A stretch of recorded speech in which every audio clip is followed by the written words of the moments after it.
From the studios of KHTS in beautiful downtown Newhall, California, it's time once again for Families in Action with today's special guests, Tom and Alice Reynolds, who are going to be talking with us about the 10th anniversary of the Youth Grove Memorial and the Evening of Remembrance that's coming up. Families in Action is brought to you by Action Family Counseling, alcohol and drug counseling for teens and adults, and by the Action Family Foundation, and by KHTS AM 1220, your hometown station. Hello, I'm your co-host Mike Doherty, and we're standing by for Cary, who says now that he can bench press his weight in Twinkies. He'll be with us in a moment, and as we speak, the door opens and into the studio comes Cary. I can bench press my weight in Twinkies, Quashen. I've introduced our special guest while we were waiting for you to grace us here in the studio. Awesome. Did you already? Did he already introduce you guys? Yes, he did. I Oh, did. cool. See, I don't have to do that. Very good. Hey, Cary, guess what? Do you Speaking know what about- today Speaking is? about lifting weight, Yeah. it was a leg day Friday. I'm still suffering. Rough weekend, huh? Oh, my God. Speaking of food, I got one for you. Oh, what do you Did got? you know what today is? I have, yeah, it's Monday. It's Monday, August 24th, and that is National Peach Pie Day. Uh-oh. And if that Look out, doesn't look do out. it for you, and if that it doesn't do it for you, it's also National Mike. Waffle Day. Oh, What does he got to do that for? that's not good for you, No, is it? no, I mean, think about it. Peach pie and waffles. Well, you How could does have it get better? And the peppers Oh, there you go. that your husband gave me. You could have peaches on top of the waffles. That sounds so good, doesn't it? Hey, I've got more food stuff.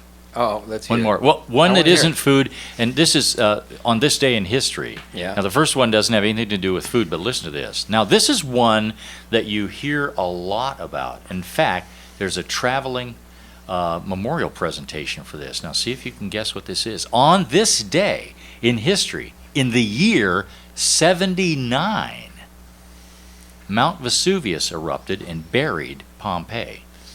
Oh. I remember that. You remember that? You were there? You It were- was there. How did you know? Now here's some more food stuff. Now I like Yeah. this one. In 1853, the first potato chips were prepared by Chef George Crumb in Saratoga Springs, New York. Now you're a New York guy, but did I you am know from- that potato chips came from New York? I had no clue. Dude, But I do know I love potato chips. my weakness is, really, I was talking to somebody last night. We were at dinner, and they were Uh-huh. saying, my weakness is potato chips and french fries. Uh-huh. Well, and bread. And bread. Oh, yeah. And those are the three things I need to stay away from. Yeah. So, and I'm doing a pretty good job of that. Bread's my downfall, too. Oh, I love good bread, huh? Yeah. Yeah. So, Mike, how was your weekend? We never see each other. It's kind of crazy because we work together at the hospital, right? Mm-hmm. So we see each other almost every day in the mornings when I'm there, and then Fridays, and then we don't see each other till here. So how was your weekend? Not a lot. It was great. It was a great weekend. And you know, we were sort of recovering a little bit because, as you know, our daughter and her husband and our almost 11-year-old granddaughter was here. That was, I need to say, your granddaughter is awesome.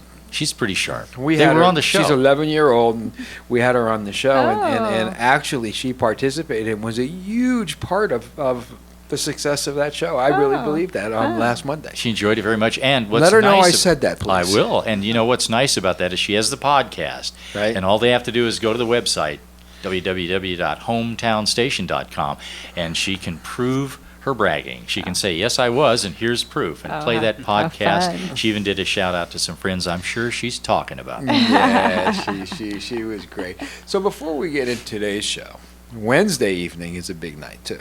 It Yes, is. Absolutely. It's the city's how do you say this? They did the heroin kills. We did the series, pills yeah. kill, and now it's the teen brain on marijuana. Marijuana. And I was just speaking to Bob Wattsmith on the phone when I pulled up, and I think, and he said this too. I think this is probably the most important seminar that we have done yet because it really fits our kids Right. when it comes to the marijuana issue. So Wednesday evening at August 26th. August 26th at the sports.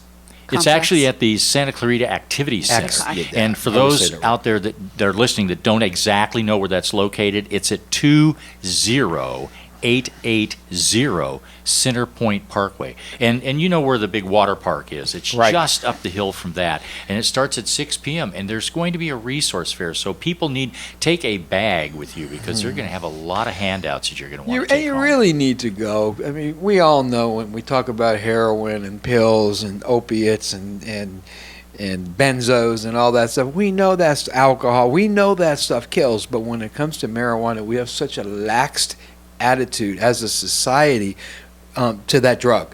And I'll tell you what, I'm a treatment expert. That's what I do. I've been treating people for 30 years. One of the hardest drugs to treat somebody with is marijuana because of their lax attitude about it. When we have people coming in and they're using heroin and all those other drugs, they're there to get off that. And in the back of their mind, they're saying to themselves, but I could still smoke weed. It's not bad. And let me tell you, almost everybody that says that to themselves and leaves and smokes weed ends up relapsing and back.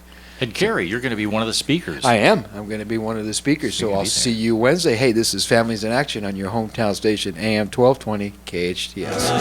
Welcome back to Families in Action right here on AM 1220 KHTS, your hometown station, with your host, Cary Quashen. I'm your co-host, Mike Doherty, and we have as our special guest today, Tom and Alice Reynolds. Welcome. Thank you for having us here today.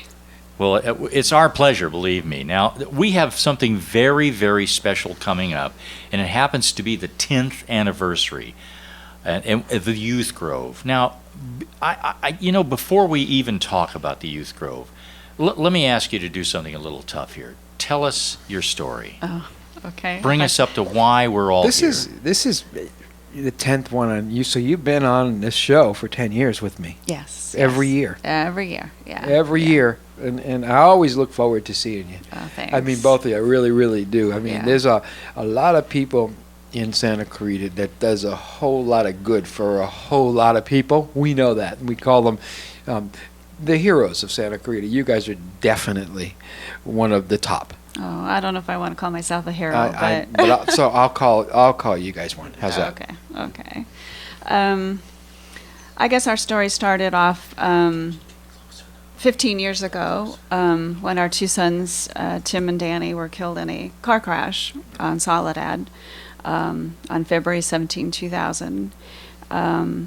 Basically, it started with a knock on the door from three teens telling us that our son Tim, our 18-year-old, had been killed in a car crash. And I kept saying, you guys, this is a joke, because I didn't know who they were. And They just knocked on your door. just knocked on my door, and I kept saying, this is a joke, and this, didn't believe him. And of course, there was two boys and a girl, and the girl was crying. And after a while, I finally got to taking them seriously, and I kept, said, well, where are they? How do you know? And they said, well, we saw him. We know he's dead. We saw him. So then I started screaming, and my husband, Tom, was in the garage working on Tim's car, and he came in and said, what is going on? And I said, these kids say that Tim is dead. They saw him. He was in a car crash. And so we proceeded to make our way to Soledad in our car, and my older son, Scott, we told him to go find Danny, our younger son, who was 15. He had left the house that night mad because we wouldn't let him go to the movies. And so we proceeded to Soledad to find where they were. And it was so crazy with traffic and bumper-to-bar cars. And It was hard to get there. it was hard to get there. It was so hard. And I was so impatient. It wasn't moving fast enough. I can imagine the panic going through you when you can't get there. It was insane. I just jumped out of the car and started running. Yeah. And a sheriff grabbed me and said, where do you think you're going? And I said, I have to get to the crash. I have to get there. And he said, why? And I said, my son's in that car, I think. And he said, you can't get there. And I said, I'm going there. And so he radioed ahead, and by that time my husband did get closer to me with the car, and he opened the roadblock, and we got closer, and not, of course, not to where we could see the cars, but closer. And I told the sheriff that I think my son is in the car. I have to get there. I have to see my son. And he said, you can't see him. It's a crime scene. And they said that 2 teens were taken to the hospital and 3 teens were dead. So I said, I need to know if I need to stay here or if I need to go to the hospital. I need to know where my son is. And I said, I need to go to identify him. And he said, you can't do that. You can't do that. So I said, well, I know what my son is wearing. Let me tell you what he's wearing. So I did, and he walked down to the car, and he came back, and he said, I'm really sorry, Mrs. Reynolds, that, yes, your son is dead. And so we knew that we needed just to stay there and not go to the hospital. And then a short time later, my older son, Scott, came to the crash scene, and he said, Mom, I think that Danny's in that car as well, that they picked him up and that Danny's in the car. So I had to call the sheriff over and tell the sheriff that Danny might be in the car as well, and I had to explain to him what he was wearing that night.